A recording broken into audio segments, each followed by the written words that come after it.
तो हम class 10th का एक सवाल लेकर आए हैं, तो अंत तक वीडियो से ज़रूर जुड़े रहें। अगर चैनल पे नए होंगे तो मेरा चैनल को सब्सक्राइब कर दें और दोस्तों के साथ शेयर कर दें और लाइक कर लें वीडियो, और अंत में बताएं कैसा लगा वीडियो। चलिए, आपका इम्पोर्टेंट है, आपका एपी का सवाल आपका ऑब्जेक्टिव में भी ज़्यादा पूछा जाता है और सब्जेक्टिव में देखने को मिल जाता है दोस्तों।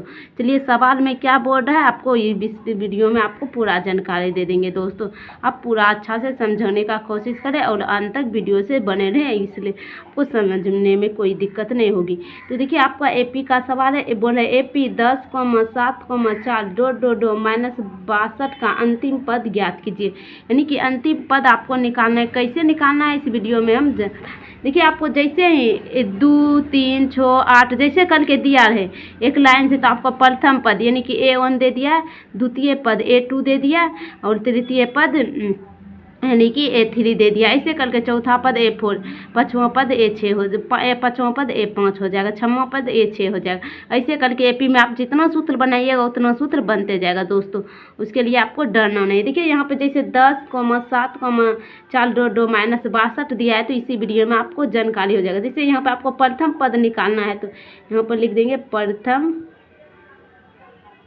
पद को हम A1 बोलेंगे। प्रथम पद को A1 बोलेंगे। A1 आपका कितना हो जाएगा 10। द्वितीय पद को हम A2 बोलेंगे। A2 को हम 7 लिखेंगे। तृतीय पद को A3 बोलेंगे। A3 आपका कितना हो जाएगा 4। अंतिम पद निकालने बोला है, तो अंतिम पद को हम AN से सूचित करते हैं। अंतिम पद को हम क्या से सूचित करते हैं? AN से सूचित करते हैं।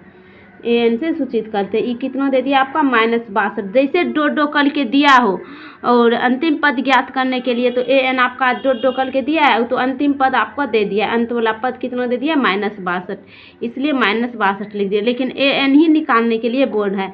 AN बराबर आपका सूत्र निकालने के लिए बोर्ड है। पहले हम D निकाल लेंगे। D को हम सार्व अंतर बोलते हैं। D को हम क्या बोलते हैं? सार्व अंतर D बराबर निकालेंगे। D बराबर आपका सूत्र हो जाएगा A2 - A1। A2 का मान क्या दिया है आपका? 7 - 10 कर दीजिए। 7 - 10 करने के बाद आप घटा के इसको निकालिए, तो आपका कितना बच जाएगा? -3। D का मान कितना आ गया? यानी कि सार्वंतर D कितना आ जाएगा? आपको सार्वंतर बोले या D बोल दे निकालने के लिए, आपको तो निकाल देना है D का मान। सार्वंतर बोल दे तो समझिएगा D ही निकालने के लिए बोला। यहाँ तक आपको समझ में आ गया होगा। अब AN निकालने के लिए बताते चलिए।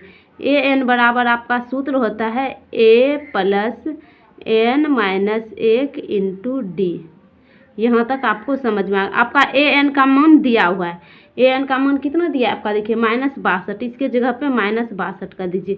A का मान कितना है? A का मतलब A1 हुआ। A का मतलब A1 का मान दिया है कितना? 10 प्लस N का मान नहीं दिया तो N - 1 कर दीजिए। D का मान कितना निकला? -3 कर दीजिए।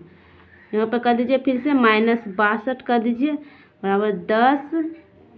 यहाँ पे ये माइनस को ये माइनस और यहाँ प्लस, तो माइनस हो जाएगा 3 × N, 3N हो जाएगा। फिर माइनस क्या हो जाएगा? प्लस 3 × 1 3 हो जाएगा। यहाँ तक हो गया आपका। यहाँ पे फिर से कर दीजिए -62 करने के बाद अब इधर जो आपको घटेगा ना, नहीं तो जोड़ देना है आपको। यहाँ पे आपको देखिए ई प्लस वाला और 10 भी प्लस वाला, दोनों 10 और 3 को जोड़ दीजिए, आपका 13 हो जाएगा। -3N कर दीजिए। इधर बराबर चिन्ह देते चलिए दोस्तों। -62 बराबर कर दीजिए, नहीं तो इधर ही प्लस वाला 13 है, इधर आके माइनस वाला 13 कर दीजिए बराबर -3 कर दीजिए। अब कर दीजिए ये दोनों माइनस वाला हो गया, दोनों माइनस वाला और दोनों प्लस वाला रहे तो एक साथ जुट जाएगा। अब जोड़ दीजिए 65, यहाँ 5 हो जाएगा, यहाँ 6 एक साथ हो जाएगा, माइनस वाला हो जाएगा -3 है। दोनों अगर माइनस रहेगा तो काट देना है। अब N बराबर कर दीजिए, आपका कितना आ जाएगा? 75/3। कटाइए, ये कटता है तो कटा दीजिए, नहीं कटता है तो छोड़ दीजिए। 3 का 3, 3 दूनी छोड़, 2 बर्तन में फिर 1 से 1 पे 5 बचेगा, 15 हुआ। 15 कितना वन में? 3 × 5 = 15, 25 बर्तन में, यानी कि N का मान आपका निकल गया। 25 यही निकालने के लिए बोल रहा था दोस्तों। आपका मन निकल गया। कैसा लगा वीडियो कमेंट बॉक्स में ज़रूर बताएं और चैनल को ज़रूर सब्सक्राइब करें। अभी तक नहीं किया तो चैनल को सब्सक्राइब। आपको डी का मान निकालने बोल दे तो ऐसे ही निकाल लेना है दोस्तों। अब चलिए, अभी तक चैनल को सब्सक्राइब नहीं किया ज़रूर सब्सक्राइब कर दे जल्द से जल्द और भी दोस्तों के साथ वीडियो ज़रूर शेयर कर दे।